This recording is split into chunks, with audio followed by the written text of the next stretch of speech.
앞서 예고해드린 대로 오늘 1부에서는 민주평화당 박지원 의원 연결해 한반도 안보 문제를 비롯해서 정치권의 이슈 자세히 이야기 나눠보겠습니다. 의원님 안녕하십니까? 네, 안녕하세요. 박지원입니다. 네, 지난주에 트럼프 대통령이 무역협상에 대해서 언급하면서 주한미군 철수를 시사하는 듯한 발언을 했다 해서 상당히 파문이 있었거든요. 물론 이제 그 백악관에서는 바로 그런 취지는 아니다 이렇게 거둬들이기는 했는데 그럼에도 불구하고 트럼프 미 대통령의 속내가 도대체 뭐냐? 어떻게 보시는지요? 글쎄요, 트럼프 대통령께서 미주리에서 열린 정치자금 모금 만찬에서 한국에 대한 압박의 수단으로 그런 말씀을 하신 것으로 보도가 됐습니다만은 방금 말씀하신 대로 금세 취소됐고 또 주한미군 철수 문제는 북한과의 관계도 있습니다. 그렇기 때문에 저는 어떠한 경우에도 주한미군이 미국 자신의 이익을 위해서도 한반도에서 철수하지 않는다. 그래서 일종의 해프닝으로 보고 있습니다. 네, 해프닝이긴 하지만 일종의 엄포용 아니었을까요? 그렇죠. 지금 트럼프 대통령은 지금 FTA 재협상이나 통상 압박 이런 걸 얘기하면서 주한미군도 한번 단골 메뉴로 들어갔지 않을까 그렇게 봅니다. 한미 관계가 혈맹 관계다. 정말 제1의 미국의 우방 관계다 이런 얘기를 하는데 이런 와중에 이렇게 주한미군 문제를 쉽게 이야기를 해도 되는 건지 싶기도 한데 말이죠. 물론 우리 입장에서는 그렇게 얘기할 수도 있지만은 트럼프 대통령은 모든 문제를 사업가 출신으로 손익 개념으로 보잖아요. 그렇기 때문에 통상 압력을 하면서 단골 메뉴로 주한미군 철수 운운했지 않는가. 그래서 크게 개의할 필요 없다. 저는 그렇게 생각합니다. 그렇군요. 중국 시진핑 국가주석이 국가주석으로 재선출이 됐고요. 바로 이제 지난 주말이었죠. 또 그 러시아 푸틴 대통령 어제 이제 선거가 있었는데 재선 거의 확실시되고 있습니다. 우리 한반도를 둘러싼 이 주변 환경이 좀 크게 바뀌고 있고 굉장히 그 강력한 중국과 러시아의 지도자 주석과 이제 연임하는 대통령이 이제 나타나게 되는데 자 이런 상황을 우리가 어떻게 봐야 될까요? 글쎄요, 우리 주변 사국들의 사강에 의거해서 항상 우리 외교는 지배되는데요. 중국 시진핑 주석은 이제 황제로 또 푸틴 대통령은 차르 이렇게 표현하고 있습니다만은 어떻게 됐든 장기 집권을 하고 있고 특히 중국의 일종의 우리 표현대로 하면 삼선 개헌에 대해서 미국 같은 데서도 아무런 얘기를 하지 않고 있는 거 보면은 무엇인가 좀 느낌이 썩 좋지는 않습니다. 그렇지만은 그러한 국가의 지도자들에 대해서 우리가 섣불리 얘기할 수는 없지 않을까 이렇게 생각합니다. 미국의 대중 견제 또 러시아와 그 서방과의 관계가 안 좋잖아요. 이게 오히려 푸틴의 사연임을 돕고 중국에서도 이 시진핑 주석의 권력 집중에 배경이 되고 있다고 보고 있는 이런 시각도 꽤 적지 않은 것 같아요. 글쎄요, 최근에 보면은 중국과 러시아가 특히 시진핑, 푸틴이 급격하게 가까워짐으로써 이것은 어떤 의미에서 보면은 미국과 일본이 아주 긴밀한 관계를 유지하니까 또 하나의 힘이 되길 아닌가 이런 생각을 하면서 그 사이에 끼어 있는 우리 한반도도 특히 문재인 대통령의 외교가 가장 중요한 업무로 타오르고 있다 이렇게 봅니다. 앞서 주변국의 상황이 썩 좋지 않다 돌아가는 게 이렇게 말씀을 하셨는데 이게 혹시 북미 정상회담에 좋지 않은 영향을 주지 않겠는가 이런 우려가 있으신지요? 그러하진 북미 정상회담에는 하지 않을 겁니다. 왜냐하면은 중국이나 러시아나 공이 북한의 핵무장을 바라지 않고 있거든요.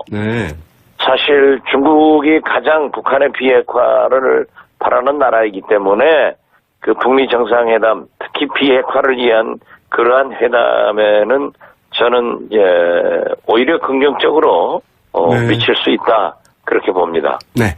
개헌 이야기 해보겠습니다. 민주당의 우원식 원내대표가 청와대에 26일까지 개헌안 발의를 미뤄달라 이렇게 요청을 했고요. 청와대, 문재인 대통령도 아마 긍정적으로 이제 검토를 하고 있는 것 같아요. 어떻게 이렇게 되면은 국회 내에서의 어떤 개헌 논의가 탄력을 받을 수 있을까요?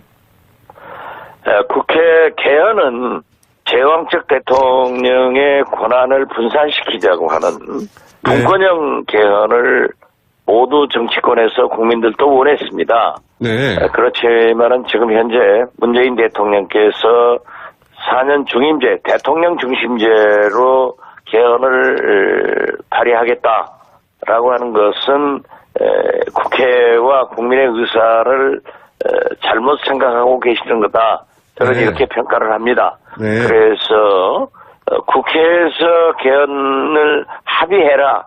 하지만은 이해관계가 있기 때문에 특히 네. 한국당에서 무리한 요구를 하고 있기 때문에 이 합의가 되지 않으니까 대통령이 발의한다라고 하는 것은 예. 좀 지나친 것 같습니다. 그래서 민주당에서도 일단 26일 이후로 해달라 하고 요구를 했지만은 민주당도 대통령의 말씀에 지시에 따라서 네. 대통령 4년 중임제를 요구한다고 하면은 개헌은 참으로 이루어지기 힘들 겁니다. 네. 그렇다면 박지원 의원께서 생각하시는 대안은 뭐가 있을까요? 저는 처음부터 그랬습니다. 국회가 합의가 되지 않으면은 네. 대통령께서 직접 개헌안을 발의하는 것도 좋다. 그렇지만은 국회에서 국민들이 바라는 물론 뭐 어떤 여론조사는 4년 중임제를 뭐 60, 70% 국민들이 선호하고 있다. 이런 것을 청와대나 민주당에서 얘기를 하고 있지만은 네. 그러나 우리가 87년 체제 종식 즉 촛불혁명의 진정한 개혁은 분권형 개헌이라고 생각하기 때문에 네. 분권형 개헌을 하는 것이 좋다. 이원 집정제이건 내각제이건 네. 그것은 국회에서 좀 논의할 수 있지 않겠는가 이런 생각을 합니다. 네. 그러나 그 내각제에 대해서는 국민 여론이 너무 안 좋게 나오는 것 같습니다. 그렇습니다. 저도 뭐 개인적으로 내각제는 좀 아무래도 정경유착의 위험 등 네. 여러 가지 사정이 있기 때문에 대통령은 국민이 직선제로 뽑고 국무총리는 네. 국회에서 선출하는 방식. 그러한 방법을 선호하고 있습니다. 네. 자, 이제 국회에서 개헌안에 대한 논의가 이루어질 수 있겠느냐가 문제일 것 같은데 87년 바로 개헌안, 그것이 문제입니다. 네, 87년 예. 당시에 이 8인 정치회담이 주 역할을 했고 그때 이제 상당히 좀 역할을 하신 거 이렇게 알고 있는데 이번에도 뭐 제2의 뭐 8인 회의 이런 게 좀 필요하지 않을까 싶기도 한데요. 글쎄요, 아무래도 지금 현재 개헌 화두를 대통령께서 개헌을 발의하겠다 하고 하니까 완전히 물 위로 올라왔습니다만은 네. 국회에서 여러 가지 의견을 합의하는 것이 좋습니다. 그렇지만 현재의 국회 구도로 볼 때 과연 합의가 되겠는가? 네. 그런다면 또 한 번 개헌의 시기를 놓치는 경우가 있기 때문에 문재인 대통령께서는 당신께서 공약을 해서 네. 어떠한 경우에도 사실 지난 대통령 선거에서 네 후보가 전부 다 6월 지방선거와 함께 국민투표를 하자 이런 공약을 공약을 했었죠. 했기 때문에 네. 그러한 것으로 알고 있습니다만은 어떻게 됐든 그때의 요구와 조금 달라진 게 있기 때문에 네. 상당히 어렵지 않을까 저는 그렇게 봅니다. 그래요. 지금 민주평화당과 공동교섭단체를 추진하고 있는 정의당, 이 심상전 전 대표죠. 한국당이 네네. 개헌에 확고한 의사를 표명한다면 국민투표 시기를 6월 이후로 연기하는 데 협력할 수 있다. 이렇게 이야기를 했는데 박지원 의원께서도 같은 생각이십니까? 뭐 저도 같은 생각이고 네. 심상정 대표와 개헌 문제에 대해서도 몇 차례 얘기를 했기 때문에 뭐 비슷한 생각을 가지고 있습니다. 지금 현재 어떻게 됐든 네. 이러한 상태에서는 또 한 번 개헌의 기회가 상실될 수 있는 위기에 있기 때문에 네. 대통령과 우리 국회가 잘 협의를 해서 꼭 국민이 바라는 그러한 개헌이 되기를 바랄 뿐입니다. 네, 알겠습니다. 다른 이야기 좀 해보겠습니다. 안철수 전 대표가 바른미래당의 그 인재영입위원장을 맡았습니다.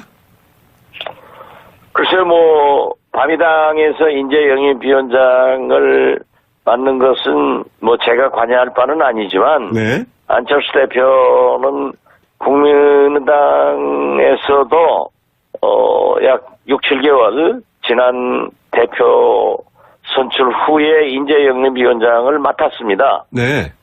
그때도 한 사람도 인재영입을 못했는데 이제 바미당에 가서는 어떤 성과를 낼지 네. 그게 좀 궁금합니다. 네. 지금, 이 민주평화당도 지방선거를 앞두고, 6월 지방선거를 앞두고, 여러 가지 후보 선정에 어려움을 겪고 계시고, 특히 박지원 의원 같은 경우에는 어제 그제였죠. 호남 지방 돌아다니면서 여러 가지 좀 쓴소리를 많이 들었다. 이렇게 얘기를 하셨는데, 자, 민주평화당은 좀 어떻게 준비를 하고 계시는지요? 민주평화당도 마찬가지로 후보를 구하는데 또 나서는 사람도 그렇게 많지 않고 해서 네. 여러 가지 방법을 모색하고 있습니다. 네. 그러나 선거 기간은 이제 뭐 석 달밖에 남지 않았는데 빨리 준비를 하도록 노력하고 있습니다. 네. 굉장히 애로가 많습니다. 전남지사 출마는 완전히 접으셨는지요? 뭐 접고 안 접고 제가 언제 나온다고는 얘기하지 않았습니다만은 네. 지금 민주당에서 아무래도 뭐 문재인 태풍이 불고 있기 때문에 네. 민주당에서 서너 분이 경선을 한다고 그러니까 그러한 것들을 보고하겠습니다. 네. 그래서 제가 부흥이는 낮에 먹잇감 사냥을 하지 않고 해가 지면 한다. 그것은 좀 때를 보겠다 하는 의미로 네. 해석해 주셨으면 합니다. 알겠습니다. 오늘 말씀 고맙습니다. 네, 감사합니다. 지금까지 민주평화당 박지원 의원이었습니다. 감사합니다. 네. 미국의 대중 견제, 또 러시아와 그 서방과의 관계가 안 좋잖아요. 이게 오히려 푸틴의 사연임을 돕고 중국에서도 시진핑 주석의 권력 집중에 배경이 되고 있다고 보고 있는 이런 시각도 꽤 적지 않은 것 같아요. 글쎄요, 뭐 최근에 보면은 중국과 러시아가 특히 시진핑, 푸틴이 급격하게 가까워짐으로써 이것은 어떤 의미에서 보면은 미국과 일본이 아주 긴밀한 관계를 유지하니까 또 하나의 힘이 되길 아닌가 이런 생각을 하면서 그 사이에 끼어 있는 우리 한반도도 특히 문재인 대통령의 외교가 가장 중요한 업무로 타오르고 있다 이렇게 보. 앞서 예고해드린 대로 오늘 1부에서는 민주평화당 박지원 의원 연결해 한반도 안보 문제를 비롯해서 정치권의 이슈 자세히 이야기 나눠보겠습니다. 의원님 안녕하십니까? 네, 안녕하세요. 박지원입니다. 네, 지난주에 트럼프 대통령이 무역협상에 대해서 언급하면서 주한미군 철수를 시사하는 듯한 발언을 했다 해서 상당히 파문이 있었거든요. 물론 이제 그 백악관에서는 바로 그런 취지는 아니다 이렇게 거둬들이기는 했는데 그럼에도 불구하고 트럼프 미 대통령의 속내가 도대체 뭐냐? 어떻게 보시는지요? 글쎄요, 뭐 트럼프 대통령께서 미주리에서 열린 정치자금 모금 만찬에서 한국에 대한 압박의 수단으로 그런 말씀을 하신 것으로 보도가 됐습니다만은 네. 방금 말씀하신 대로 금세 취소됐고 또 주한미군 철수 문제는 북한과의 관계도 있습니다. 네. 그렇기 때문에 저는 어떠한 경우에도 주한미군이 미국 자신의 이익을 위해서도 한반도에서 철수하지 않는다. 그래서 일종의 해프닝으로 보고 있습니다. 네. 해프닝이긴 하지만 일종의 엄포용 아니었을까요?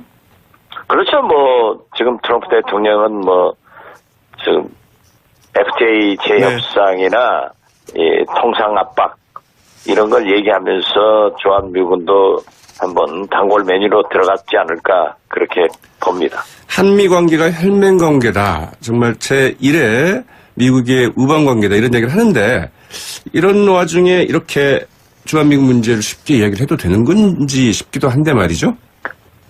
물론 우리 입장에서는 그렇게 얘기할 수도 있지만은 네. 트럼프 대통령은 모든 문제를 사업가 출신으로 손익 개념으로 보잖아요. 네. 그렇기 때문에 통상 압력을 하면서 단골 메뉴로 주한 미군 철수 운운했지 않는가. 네. 그래서 크게 개의할 필요 없다. 저는 그렇게 생각합니다. 그렇군요. 중국 시진핑 국가주석이 국가주석으로 재선출이 됐고요. 바로 이제 지난 주말이었죠. 또 그 러시아 푸틴 대통령 어제 이제 선거가 있었는데 뭐 재선 거의 확실시되고 있습니다. 우리 한반도를 둘러싼 이 주변 환경이 좀 크게 바뀌고 있고 굉장히 그 강력한 중국과 러시아의 지도자 주석과 이제 연임하는 대통령이 이제 나타나게 되는데 자 이런 상황을 우리가 어떻게 봐야 될까요? 글쎄 우리 주변 사국들의 사강에 의해서 항상 우리 외교는 지배되는데요.